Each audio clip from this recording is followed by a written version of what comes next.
Good morning. Good morning, dear friends. Good morning. Good morning, Yes, sir. very good morning. Now, once again here, we are going to start the Indian economics का ये जो lesson है, that is Indian economy on the eve of independence, कि भारत की अर्थव्यवस्था आज़ादी के समय में कैसी थी। तो हम लोग अभी तक जो हम लोगों ने बात किया है, मुझे कोई बताएगा कि what are the different topics covered under this. कौन कौन से टॉपिक हम लोगों ने कवर किए हैं इसके अंतर्गत? कोई बच्चा मुझे बताएगा? बोलिए बेटा, क्या क्या हम लोगों ने अभी तक पढ़ा है? I am getting very good response from 12th D and similar kind of attention I want from 12th F also. और मैंने इस बार इस क्लास को सेपरेट करने के लिए बहुत मेहनत किया, क्योंकि पिछले बार the last year I have been given D, E, F, all three sections together, and it was 83 students together I was handling, and it was very difficult to reach each and every students.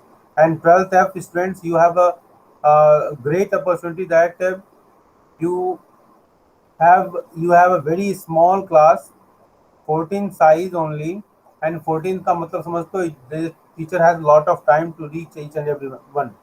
तो स्नेहा, अनुप्रिया, नितिका, सुनीश, दीक्षा, Nishant, everybody. I'm just asking everybody. गुलसाद, सूरज, सुजल, जो भी हैं, लक्ष्य, जो भी हैं बेटा, हमारे बेटे। तो उस आप में से कोई मुझे बताया कि अभी तक हमने क्या क्या पढ़ा हुआ है। हम हर दिन कुछ न कुछ फ्लैशबैक भी बताते हैं, इसलिए आप नहीं कह सकते कि आपको नहीं मालूम है, क्योंकि मैं हर दिन हम लोगों ने कुछ न कुछ फ्लैशबैक में पढ़ाया ही आपको। बताइए, बोलिए सर बेटा। ऑक्यूपेशनल स्ट्रक्चर में बताना है। ऑक्यूपेशनल स्ट्रक्चर की बात नहीं कर रहा हूँ, इससे पहले हमने what are the different things covered. I am just sir talking about the flashback. Democratic sir democratic conditions. Okay, सबसे पहले हमने क्या बताया था? हमने बात की थी कॉलोनियल एक्सप्लॉयटेशन के बारे में बात की थी, अगर आपको याद हो तो। याद आ रहा है? Yes, sir. हमने yes features sir. Of Indian economy की बात की थी, याद आया? Yes, sir. बोलो। हमने यस एग्रीकल्चर एक्सप्लॉयटेशन की बात की थी, जिसमें हमने ये बात की कि किस प्रकार जमींदारी सिस्टम, जमींदारी व्यवस्था ने भारत के किसानों को और गरीब बना दिया। हमने इंडस्ट्रियल सेक्टर की बात की, जिसमें हमने भारतीय हैंडीक्राफ्ट इंडस्ट्रीज के ruin, how they British policy ruined it, हमने उसके बारे में चर्चा की। हमने बात की फॉरेन ट्रेड के बारे में बात की कि there was a high amount of tariff on Indian export and free trade from the British good. There was a monopoly of trade imposed on Indians. ठीक है, मोनोपोली था, मतलब हम अपना सामान अंग्रेजों ब्रिटेन को ही बेच सकते थे और वहाँ का सामान परचेज करते थे। तो ये सब हमने बात की थी। इसके बाद हमने डेमोग्राफिक प्रोफाइल की बात की थी। बात किया था, याद आ रहा है? बोलो भाई, याद आ रहा है आपको? और यस आज हम बात सर। कर रहे हैं ऑक्यूपेशनल स्ट्रक्चर की। हम बात कर रहे हैं, आज हम किसकी बात करेंगे? Today we are going to talk on occupational structure. ठीक है, बोलो भाई। Yes sir. हाँ, तो ऑक्यूपेशनल स्ट्रक्चर की हम बात करेंगे। तो आपका ये जो ऑक्यूपेशनल स्ट्रक्चर का ये जो टॉपिक है, वो आपके सामने विजिबल है सबको? Yes, sir. चलिए, तो आज अभी हम देख रहे हैं आपकी स्क्रीन पर, you can see on the screen that you know there are different three sectors in Indian economy. How many sectors? Three sectors in Indian economy, primary, secondary and tertiary.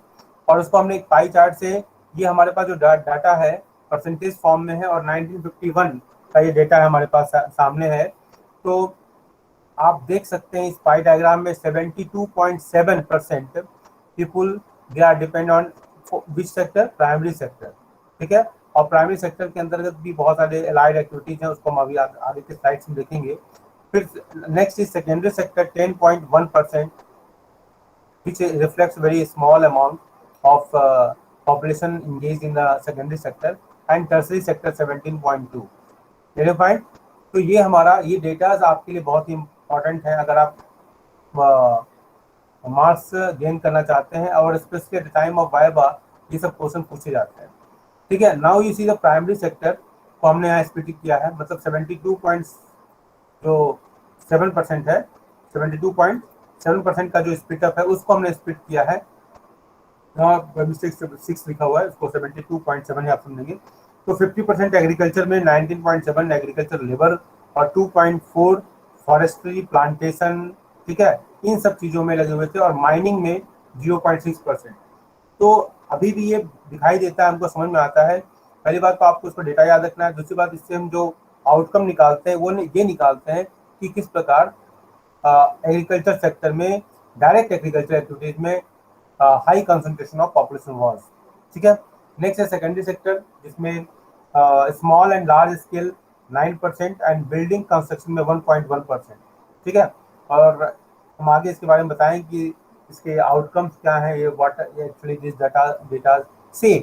Then tertiary sector में देखो 17.2% people were engage, and trade and commerce उसमें 5.2, transport storage facilities 1.4, other services.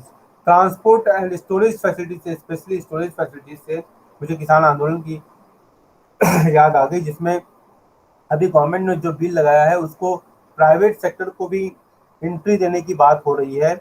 और इसका फायदा ये होगा कि बहुत सारे जब स्टोरेज सेंटर्स बन जाएंगे, स्टोरेज फैसिलिटीज बन जाएंगे, तो जो स्मॉल और मार्जिनल फार्मर्स हैं वो अपने प्रोड्यूस को उन स्टोरेज गोडाउन्स में रख सकते हैं और समय आने पर उसको सेल आउट कर सकते हैं। अभी क्या है कि जो बड़े बड़े किसान हैं उनके स्टोरेज सेंटर्स हैं, तो वहीं पर वो जमा करते हैं और उसको वो ठीक से जमा नहीं करते हैं, स्पेस नहीं होता है, वो जानबूझकर उसको सड़ा देते हैं। और उस सड़े हुए को, वो सड़ा हुआ जो चावल है, गेहूं है, उसका वो क्या फायदा होता है उनको कि पॉइंट, तो उसका फायदा क्या होता है कि उनको, गवर्नमेंट को नुकसान होता है, लोगों को नुकसान होता है, देश का नुकसान होता है। पर उनको क्या फायदा होता है कि सड़े हुए गेहूं को वो परचेज करते हैं एमएसपी के रेट पर, मिनिमम सपोर्ट प्राइस के रेट पर, और उसको वाइन वगैरह बनाने में यूज होता है। तो इस तरह की एक्टिविटीज होती है। तो जब ये स्टोरेज फैसिलिटीज होगी तो farmers will feel free to इसको कहीं भी स्टोरेज करने के लिए वो सक्षम होंगे और कहीं भी जमा कर सकते हैं। तो ये बहुत बड़ा फायदा है। तो निश्चित रूप से जब हम बाकी सेक्टर्स में हम प्राइवेट इन्वेस्टमेंट कर सकते हैं, रेलवे में भी एंट्री है, इवन डिफेंस में हम ऑफर कर रहे हैं, फॉरगेट अबाउट अदर सेक्टर्स। तो क्यों नहीं हम एग्रीकल्चर में, आज तक एग्रीकल्चर में हमने वो काम नहीं किया है, ठीक है। अगर एग्रीकल्चर में भी हम उस इन्वेस्टमेंट को लाएं, प्राइवेट सेक्टर की जो फैसिलिटीज हैं, जो प्राइवेट सेक्टर जो एक्सपर्टीज है उसकी, उसको अगर हम यूज कर ले आते हैं सही तरीके से, यस, गवर्नमेंट की मॉनिटरिंग जरूर होनी चाहिए कि अगर कहीं कुछ गड़बड़ हो रहा है, वो तो हमेशा ही रहेगा, ठीक है, हमेशा ही गवर्नमेंट के ऊपर आएगा, चाहे वो इंडस्ट्री हो, चाहे फॉरेन ट्रेड हो, गवर्नमेंट की मॉनिटरिंग तो हमेशा ही होनी चाहिए। तो वो मॉनिटरिंग तो हमेशा होनी चाहिए, लेकिन जो फैसिलिटीज नहीं है उसकी वजह से कुछ लोग जिन्होंने फैसिलिटीज को अवेल कर लिया हुआ है, बना लिया है, वो हम नहीं चाहते हैं कि दूसरे लोग आए ताकि उनका प्रॉफिट कम हो। That is one reason for this huge amount of registration apart from other reason. And दूसरी बात, एमएसपी जो है, minimum support price, why rich farmer should get, we are the government servants and we are paying the high amount of taxes, while these farmers, those family members, their sons, they are studying Canada and other countries, and they are getting the all kind of benefit of MSP. You mind, tax evasion, tax agriculture पर tax नहीं है तो वो tax भी इनको बच जाता है। mind, so my argument is, वैसे भी government is trying to minimize the subsidy, and subsidy is not good to the rich, subsidy must be given to the poor persons, poor farmers, ठीक है। तो वो चीजें देखनी होगी, क्योंकि इसका बर्डन एक्चुअली गवर्नमेंट पे ही पड़ता है। अगर हम टैक्स नहीं देंगे तो गवर्नमेंट इसी टैक्स से तो काम करती है, पॉइंट।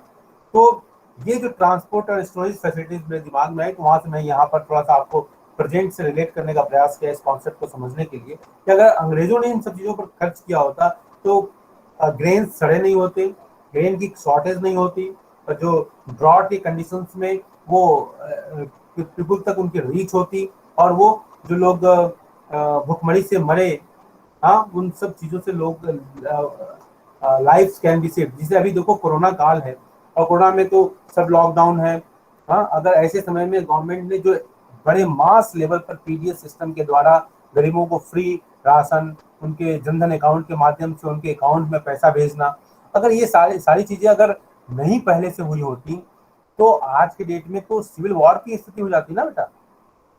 लोग लड़ाई झगड़े करते, उनको खाने को नहीं मिलता तो क्या करते, वो लूटते, ये इधर की बातें होती।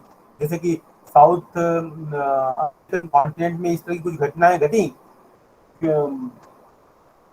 तो इस तरह की स्थिति आ जाती। लेकिन गवर्नमेंट ने बहुत अच्छे तरीके से इन चीज़ों को मैनेज करने का प्रयास किया, पुअर लोगों को भोजन, फ्री भोजन दिया, घर घर जाके भोजन की व्यवस्था की।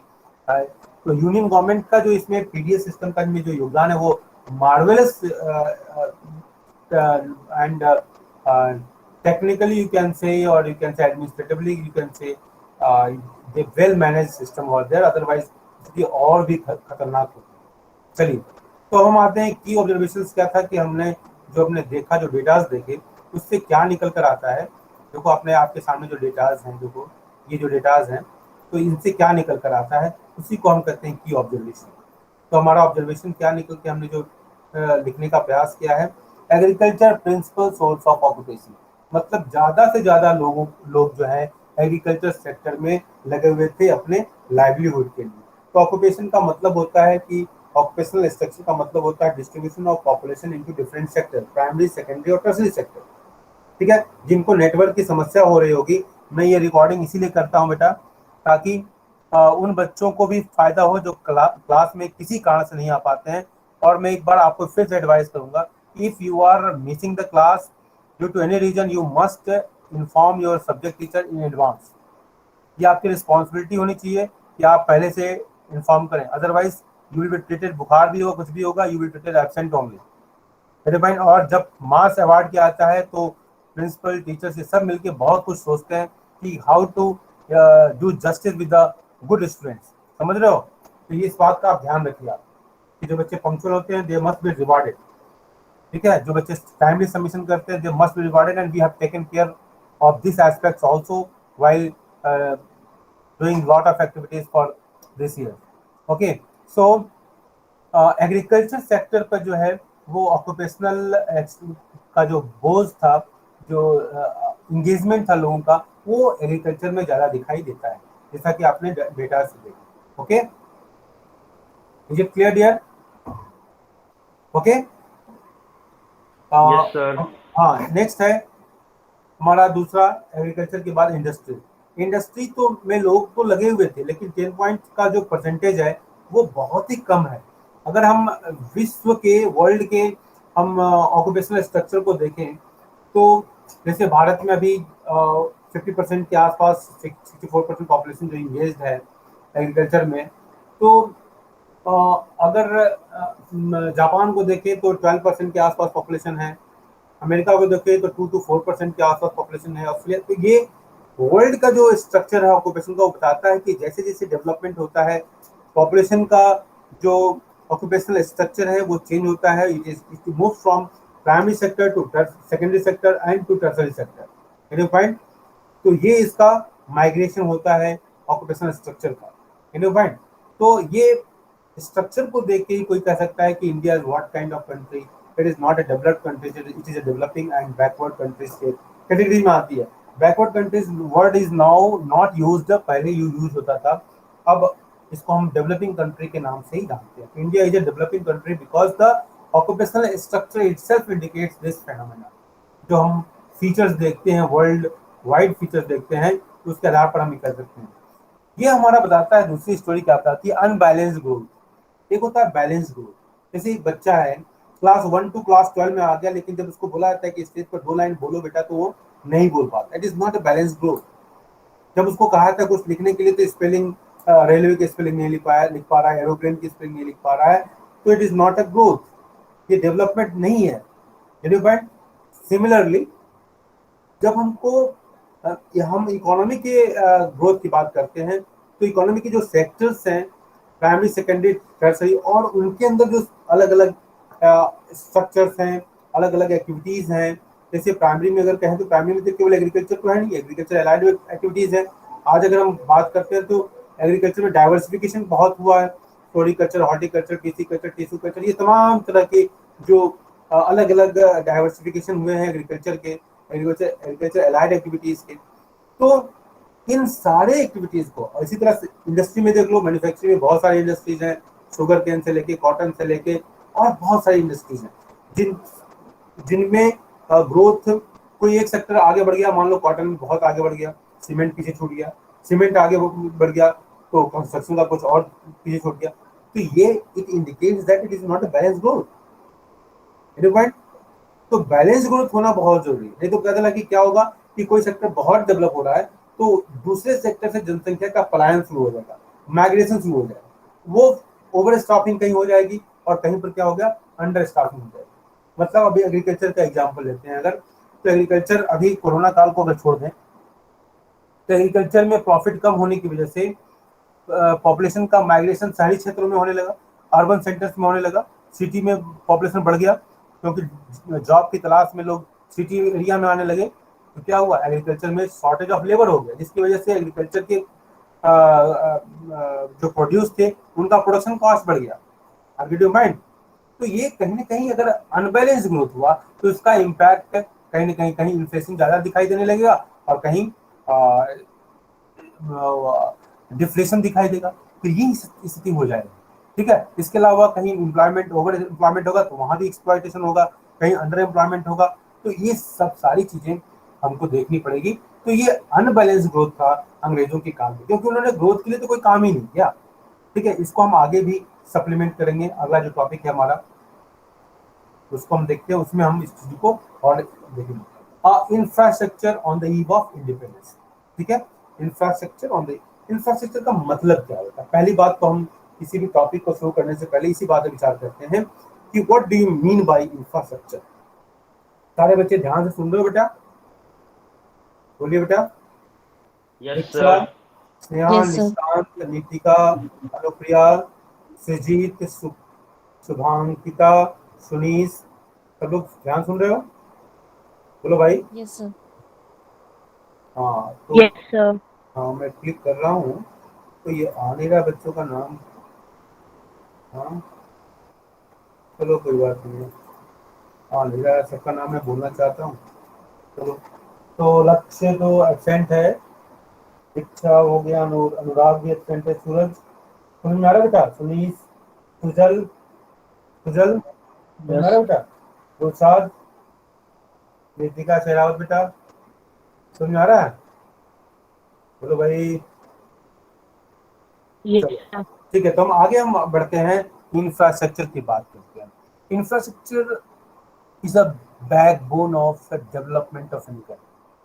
आप ये समझ लीजिए, इंफ्रास्ट्रक्चर क्या है, जैसे स्कूल मान लो, स्कूल में अगर स्कूल की बिल्डिंग ना हो, ठीक है, आज अगर हम आपसे और आपसे मैं संवाद कर पा रहा हूँ, कम्युनिकेट कर पा रहा हूँ, टीचिंग ये हो पा रही, किस लिए हो पा रही, तो ये हमारा जो हम वेब कैम है जिसको मैं हिला रहा हूँ, ठीक है, ये वेब कैम है, ये हमारा डेस्कटॉप स्क्रीन है, ये सीपीयू है, ठीक है, ये मोबाइल है ना, ये सब सारी चीजें, माउस है, ये सब हमारा ये कीबोर्ड है, और ये हमारा वाईफाई का कनेक्शन है।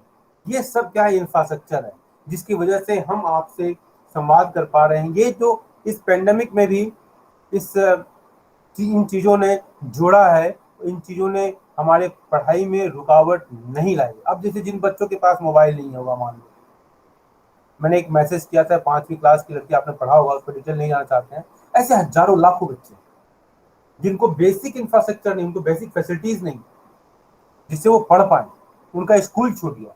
और जिन बच्चों के पास फैसिलिटीज, जो वो ऑनलाइन क्लास के समय में गेम खेलते हैं, सच पैथेटिक कंडीशन, इससे बड़ा कोई वो नहीं हो सकता।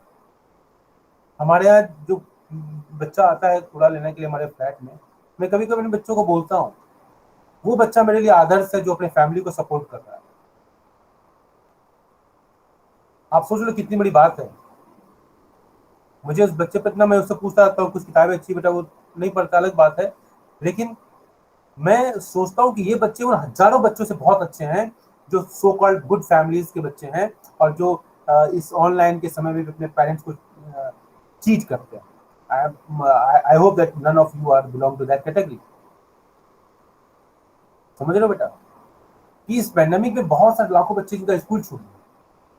हम लोग परेशान होते हैं कि कभी कभी कुछ बच्चों को ऐसे पकड़ा जाए जिनको हम हेल्प कर पाए, यदि की फीस बहुत मामूली है, उतना एक आदमी हम मान लेते हैं कि साल भर, मान लो कि मेरे अंदर कोई ऐब नहीं है, इस तरह की कोई डिमेरिट नहीं है, लेकिन मैं मान लेता हूँ एक मिनट के लिए कि मेरे अंदर कोई डिमेरिट है, पान खाना या जो भी आप डिमेरिट समझ सकते हैं, और मैं मान लेता हूँ चलो मैं 5,000 रुपये में, तो अभी मैं ऑनलाइन भी कुछ जगहों पर मैं जिनको मैं नहीं जानता हूँ, जिनको लगता है कि मेरा दिल कहता है कि नहीं ये सफरर है, कुछ बच्चों ने भेजा, कुछ बच्चों के लिंक भेजे कि ये फंड रेजर के लिए, तो मैंने उनको कंट्रीब्यूट किया, क्योंकि इस पेंडेमिक में कौन नहीं जानता है कि किसकी स्थिति कैसी हो सकता है कुछ लोग फ्रॉड भी करते हो, लेकिन जब ट्रस्टेड सोर्स से मेरे पास कुछ आता है तो मैं हेल्प करने का प्रयास करता हूँ। मैं आप लोगों में से कुछ बोलता हूँ जिनके पास किताबें नहीं हो, जो जेन्युइन केसेस हो, मेरे पास कुछ इकोनॉमिक्स की किताबें हैं पिछले साल की, वो मैं आपको ऑफर करता हूँ, दे सकता हूँ। मेरे माइंड जेन्युइन केसेस ही आइएगा, मेरे माइंड किसी यहाँ पर बोलने की जरूरत नहीं है कि सर मुझे चाहिए, आप बाद में मुझे मैसेज कर सकते हो, बात कर सकते हो मुझसे। मेरे माइंड लास्ट ईयर भी हमने किया था, इस बार भी मैं करने के लिए तैयार हूँ। तो हम लोग चाहते हैं, बट जब बच्चे चीट करते हैं तो बड़ा कष्ट होता है, ये नहीं होना चाहिए। बच्चे आप अपने आप को चीट कर रहे हो, पेरेंट्स को चीट कर रहे हो। ठीक है, चलिए, तो इंफ्रास्ट्रक्चर की मैं बात करा तो इसलिए सारी बातें हो गई। तो infrastructure is a basic facilities which helps the economic growth and development. Simple सी मॉडल है। स्कूल की अगर बात करें तो स्कूल की बिल्डिंग और ये सब सारी चीजें आज के पेंडेमिक के दौर पर ऑनलाइन टीचिंग के लिए दीज आर द इंफ्रास्ट्रक्चर। इसके अलावा अगर हम बात करें इंडस्ट्रीज के लिए बात करें तो ये हमारा ट्रांसपोर्ट सिस्टम, इलेक्ट्रिसिटी की व्यवस्था, मार्केट, वो पोर्ट, ये सब सारी चीजें हो सकती है इंफ्रास्ट्रक्चर। रिमाइंड, अगर हम हेल्थ केयर की बात करें तो हॉस्पिटल की बिल्डिंग, ठीक है, मशीनें जो यूज होती हैं वहां पर, ये सब सारी चीजें इंफ्रास्ट्रक्चर आ जाती है। रिमाइंड, तो infrastructure is a basic facilities which helps in the growth and development of the nation. Today we are going to discuss on infrastructure on the eve of independence। कि इंडिपेंडेंस के समय में infrastructure की स्थिति क्या थी, आजादी के समय में इंफ्रास्ट्रक्चर की स्थिति क्या थी। ठीक है, तो हमारे सामने जब इंफ्रास्ट्रक्चर की बात करते हैं तो हमारे सामने रेलवेज आता है। ठीक है, ऐसा वेज जो रेल पर चलता हो, that is known as railways. Remind, तो जब रेलवे कहते हैं तो बहुत सारे लोग बात बोलते हैं कि अरे अंग्रेजों ने कितनी बड़ी व्यवस्था कर दी। अरे भैया, अंग्रेज वास्को डिगामा जब नहीं हुआ अपना मामा, तो ये अंग्रेज कौन से हुए अपने मामा। मेरे पॉइंट मतलब, कहने का मतलब क्या है कि they have not done the railways, introduction of railways was not meant for India's development, it was for India's exploitation and exploitation. Railways introduction 1850s में जो रेलवेज का आया, इंट्रोडक्शन हुआ हमारे यहाँ, और 1853 the first rail from Mumbai to Thane was started. इसका sole purpose क्या था कि हम ब्रिटिश से फिनिश गुड्स को इंडिया में लेकर आए और इंडिया में उसको सेल आउट करें, मतलब अपने डोमेस्टिक इंडिया में मार्केट का एक्सपेंशन था। रेलवे ने इतनी ये काम किया उनके लिए कि मार्केट का एक्सपेंशन हो। अगेन, जो रॉ मटेरियल था वो रेलवेज के माध्यम से हुआ, फास्ट एक्सप्लॉयटेशन होने लगा, रॉ मटेरियल एक्सपोर्ट होने लगा फास्ट। पॉइंट, क्योंकि अगर उनको रेलवे का इतना ही विकास करना होता तो रेलवे का विकास केवल उन्होंने पोर्ट सिटीज में किया, मुंबई में किया, क्योंकि मुंबई में पोर्ट उन्होंने बनवाया था। वो हमारा अगला पॉइंट है पोर्ट। तो ये डेवलपमेंट का कोई मॉडल नहीं था। रेलवे ने जरूर, रेलवे के आने से बहुत सारे फायदे हो गए, वो अलग बात है कि लोग जाने लगे, लोग घूमने लगे, इंडिया को देखने लगे, लोगों में मिंगल होने लगे, लोग एक दूसरे के नजदीक आ गए। भारत में जो डिवीजन बनाया गया था ओवर द ईयर्स, वो सारी डिविजन धीरे धीरे समाप्त होने लगे। आज़ादी के आंदोलन में इस रेलवे ने योगदान कर दिया, क्योंकि लोग एक दूसरे से मिले, एक दूसरे की उनको समझ में आया कि हमारा दुश्मन तो कॉमन है। ये सारी चीजें वो दूसरी बात है। But railways as such was not introduced for India's growth and development. ठीक है, it was for the faster exploitation of India and to expand the market of the British goods in India. Next हमारा point है port. ये भी infrastructure है हमारा, important infrastructure port. तो बहुत सारे पोर्ट सिटीज को उन्होंने डेवलप किया, जिससे कि भारत के रॉ मटेरियल को पोर्ट के माध्यम से वो इंग्लैंड ले जा सके फास्ट तरीके से। तो इसलिए उन्होंने पोर्ट का डेवलपमेंट किया। ठीक है, और उसके आसपास जो थोड़ी सिटी टाउन की तरह डेवलप हो गया। ठीक है, तो वहां पर लोगों को रोजगार मिला, रेलवे आया तभी रोजगार मिलेगा, बोट आया, कोई भी इकोनॉमिक एक्टिविटीज होगी तो रोजगार का जन्म होना लाजमी है, नेचुरल है।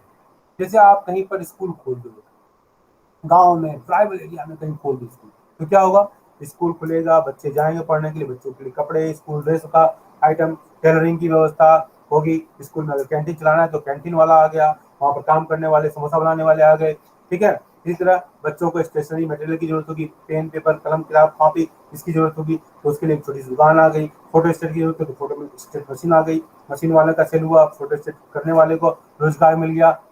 अब इस तरह सोचो तो कि ये केस किस तरीके से रोजगार बढ़ता है, बात समझ में आ रही है। तो पोर्ट के माध्यम से उन्होंने पोर्ट को डेवलप किया। पोर्ट का डेवलपमेंट भी किस लिए हुआ कि रॉ मटेरियल को यहाँ से ले जाए और फिनिश गुड्स को यहाँ ले आए, दैट्स ऑल, ठीक है। अगला हमारा पॉइंट है पोस्ट एंड टेलीग्राफ। पहले ये एक ही डिपार्टमेंट होता था, बाद में टेलीग्राफ खत्म हो गया। Telegraph was fastest message sending device. उसमें क्या होता था कि पहले 8 रुपए 10 रुपए का एक शब्द होता था जिसको हमको भेजना होता था। तो इमीडिएट अगर इमरजेंसी मैसेजिंग करनी है, तो इसे मान लो कि किसी की डेथ हो गई, तो उसमें क्या होगा कि हम मैसेज भेजना होता है, कम सून, हाँ, इल, फादर इल कह दिया तो फादर इल हो गया। तो मतलब देखो उस जमाने में अब एक शब्द का नंबर ऑफ जितने अल्फाबेट होंगे उसके आधार पर पैसे लगते थे। तो अब ये अब 32-35 रुपये उस जमाने में आज से 30-40 साल पहले की बहुत वैल्यू होती थी मेरे माइंड। आज उसकी वैल्यू कम से कम 2-4-5 हज़ार के आसपास होगी। तो ये जो टेलीग्राफ की व्यवस्था थी पहले अंग्रेजों ने किया था, वो ट्रुप्स को भेजना है।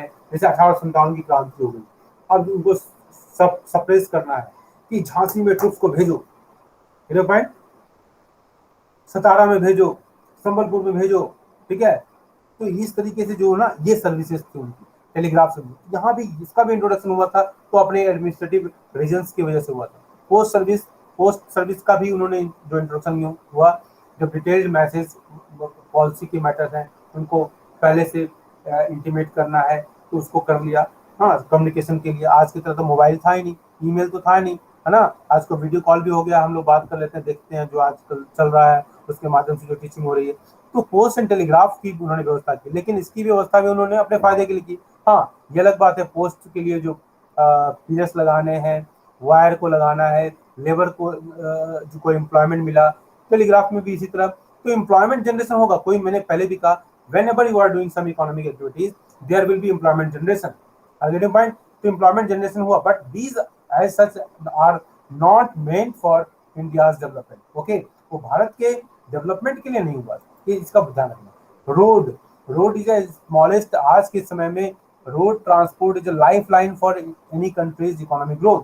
आज हम रोड रेवोल्यूशन की बात कर रहे हैं, शहरों को, गाँव को, और फास्ट मूविंग ट्रैक्स बना रहे हैं रोड के, जिससे कि हम जो रेलवे पर ट्रांसपोर्ट का लोड है, लगेज का लोड है, ये सारी जो है लोड जो है डिस्ट्रीब्यूट हो, जिसको कहते हैं ना बैलेंस्ड ग्रोथ, है ना। केवल रेल पर ही सारा बोझ नहीं होना चाहिए, रोड पर भी बोझ होना चाहिए, वाटरवेज को भी डेवलप होना चाहिए, एयरवेज पर भी डेवलपमेंट होना चाहिए, ताकि हर जगह पता चला कि लोग लटक के चल रहे हैं। जैसे आप पालम फ्लाईओवर पर खड़े हो जाओ तो बच्चे जब स्कूल, जब हम लोग का जब पहले पेंडेमिक से पहले मैं देखा तो लटक लटक के बच्चे जा रहे हैं, और मुझे अपने क्लास का कोई बच्चा मिल जाता तो स्कूल में मैं कान पकड़ता था कि तू ऐसे जाएगा, गिर जाएगा तो पेरेंट्स के लिए आफत हो जाएगी, पेरेंट्स रोएंगे, पॉइंट।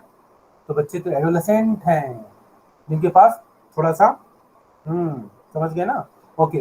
तो road transport is a important element through which the produce can be send to the different parts of the country, और इनकी वजह से ड्रॉट वगैरह कंडीशंस में, फैमिलीज वगैरह कंडीशंस में गुड्स के ट्रांसपोर्ट में काफी हेल्प भी हुआ।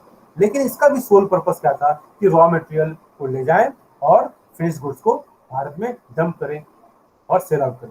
तो इस तरीके से आज हमने बहुत सारी बातों की चर्चा की, जिसमें हमने सबसे पहले इन बातों की, यदि एक बार आप फ्लैशबैक में देख लेंगे कि हमने ऑक्यूपेशनल स्ट्रक्चर से स्टार्ट किया था कहानी को। हमने देखा प्राइमरी, सेकेंडरी, टर्सरी में पॉपुलेशन का स्ट्रक्चर क्या है, इसके बाद हमने उसके स्पीडअप को देखा, इसी तरह सेकेंडरी सेक्टर के स्पीडअप को देखा, टर्सरी सेक्टर के स्पीडअप को देखा। इसके बाद हमने ऑब्जर्वेशन जो था कि इन जो पाई डायग्राम का, उसको हमने यहाँ पर देखने का प्रयास किया इंडस्ट्रीज में, और अनबैलेंस ग्रोथ की कहानी को हमने समझा।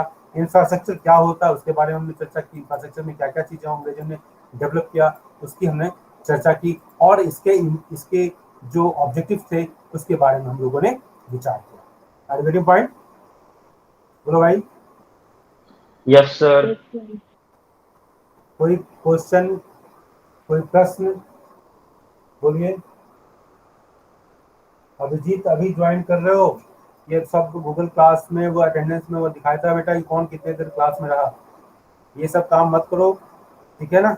सर ये अभी ही हुआ है, 1 सेकंड भी नहीं हुआ क्या बेटा? सर, 1 सेकंड भी नहीं हुआ, अभी तो अभी लीव के अभी ज्वाइन कर लिया। ओके ओके, ठीक ठीक ठीक, ओके ओके, हाँ यस, तुम तो पहले से थे। तो I hope that there is no problem in this.